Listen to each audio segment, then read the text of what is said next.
How to use Digital Wallet Bank of America. So the very first thing you want to do is to head over to the Play Store and download the Bank of America Digital Wallet. After you have installed the application, you need to log into your account using your account details. Once you have been logged into your account, you will need to enter your debit card or credit card in order to use your Bank of America's digital wallet. The wallet will be compatible with Apple Pay, Google Pay, Samsung Pay or PayPal. So the very first thing is you'll be able to use it only when you have debit card connected to your account.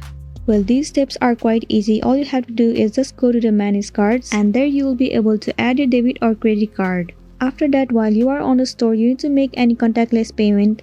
You just need to look for the contactless symbol in the store and then just hold your phone to the contactless symbol, then you will be able to pay. So that's how you simply use the Bank of America's digital wallet. This much for today, and this was a tutorial video on how to use your Bank of America's digital wallet.